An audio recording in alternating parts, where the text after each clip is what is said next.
ജയ് ഭീം. തദ്ദേശ സ്വയംഭരണ തെരഞ്ഞെടുപ്പിന് ശേഷം കേരളത്തിലെ 6 കോർപ്പറേഷനുകളിൽ മേയർമാരെ തിരഞ്ഞെടുത്തിട്ടുണ്ട്. അഭിമാനിക്കാനായി ഒന്നേ ഉള്ളൂ. പിന്നോക്ക സമുദായത്തിൽ നിന്നും ഒരു കോർപ്പറേഷനിൽ, ഈഴവ സമുദായത്തിൽ നിന്നും ഒരു യുവതിയെ അവർ മേയറായി കൊണ്ടുവന്നിട്ടുണ്ട്. അതിൽ വളരെ അഭിമാനമുണ്ട്. കേരളത്തിൽ 22% വരുന്ന ജനസംഖ്യയുള്ള ഈഴവ സമുദായത്തിൽ നിന്നും തീർച്ചയായിട്ടും 1 അല്ല 2 മേയർമാർക്ക് അവസരം കൊടുക്കണമെന്നുള്ളത് തന്നെയാണ് ഞങ്ങളുടെ അഭിപ്രായം. മുസ്ലിം സമുദായത്തിൽ നിന്നും ഒരു മേയർ ഉണ്ടായിട്ടുണ്ട്. അതിലും അഭിമാനമുണ്ട്. കാരണം കേരളത്തിൽ 26% ജനസംഖ്യയുള്ള അവർക്കും തീർച്ചയായും ഒരു മേയർ സ്ഥാനം അതിൽ കൂടുതൽ കൊടുക്കണമെന്നുള്ളതാണ് ഞങ്ങളുടെ അഭിപ്രായം. പക്ഷേ ഇവിടെ സംഭവിച്ചിരിക്കുന്നത് കേരളത്തിൽ 3%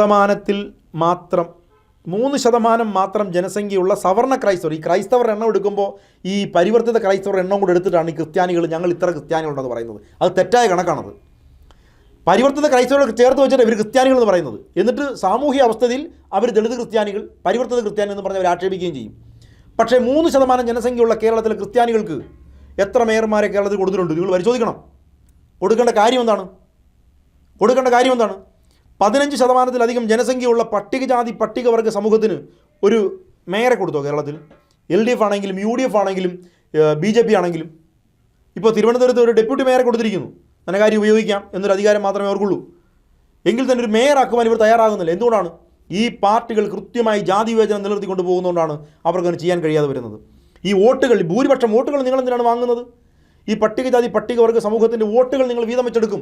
പക്ഷേ അവർക്ക് നിങ്ങൾ അധികാരം കൊടുക്കാറില്ല. കാരണം എന്താ? ഒരു മന്ത്രിയുടെ പദവിയാണ് ഒരു മേയർക്കുള്ളത്. സംസ്ഥാനത്തെ ഒരു മന്ത്രിയുടെ പദവി വേഗത്തിൽ തീരുമാനമെടുക്കാനും നടപ്പിലാക്കുവാനും അധികാരമുള്ള പദവിയാണ് മേയർ പദവി എന്ന് പറയുന്നത്. ആ മേയർ പദവിയിലേക്ക് നിങ്ങൾ എന്താണ് ഇതുവരെ ഒരു പട്ടികജാതിക്കാരനെ പരിഗണിക്കാത്തൊരു കാര്യം എന്താണ്? യോഗ്യതയില്ലാഞ്ഞിട്ടല്ല, ഞങ്ങൾക്ക് യോഗ്യതയുണ്ട്. കേരളത്തിൻ്റെ മുഖ്യമന്ത്രിയാകാൻ യോഗ്യതയുള്ള ആളുകളുണ്ട് ഇവിടെ. ഞങ്ങൾക്കൊക്കെ കേരളത്തിൻ്റെ മുഖ്യമന്ത്രിയാകാനുള്ള യോഗ്യതയുണ്ട്. പക്ഷേ നിങ്ങൾ എന്തുകൊണ്ടാണ് മേയറാക്കാത്തത്? നിങ്ങൾ മേയറാക്കാത്തതിൻ്റെ കാര്യം, നിങ്ങളൊക്കെ പ്രാക്ടീസ് ചെയ്യുന്നത് ജാതി വ്യവസ്ഥിതിയാണ്, മനുസ്മൃതിയാണ്, ജാതി വ്യവസ്ഥിതിയാണ് നിങ്ങൾ പ്രാക്ടീസ് ചെയ്യുന്നത്. അതുകൊണ്ടാണ്. അല്ലെങ്കിൽ നിങ്ങൾ വേണ്ടാന്ന് വെക്കണം ഞങ്ങളുടെ വോട്ട് നിങ്ങൾ വേണ്ടാന്ന് വെക്കണം. ആ വോട്ട് വേണ്ടാന്ന് വെച്ചിട്ട് വേണം നിങ്ങളിത് കാണിക്കാൻ. ഞങ്ങളുടെ വോട്ട്, അതുകൊണ്ടാണ് മഹാനായ കാൻഷിറാംജി പറഞ്ഞത് ഞങ്ങളുടെ വോട്ടിൽ നിങ്ങളുടെ ഭരണം വേണ്ടാന്ന്. അതുകൊണ്ടാണ് പറഞ്ഞത്. അപ്പോൾ വോട്ട് ഹമാരാ രാജ്കുമാരാ നൈ ചലേഗ എന്ന് കാൻഷിറാം പറഞ്ഞത് വെറുതെയല്ല. ഞങ്ങളുടെ വോട്ടിൽ നിങ്ങളുടെ ഭരണം വേണ്ടാന്ന് പറഞ്ഞത് വെറുതെ അല്ല.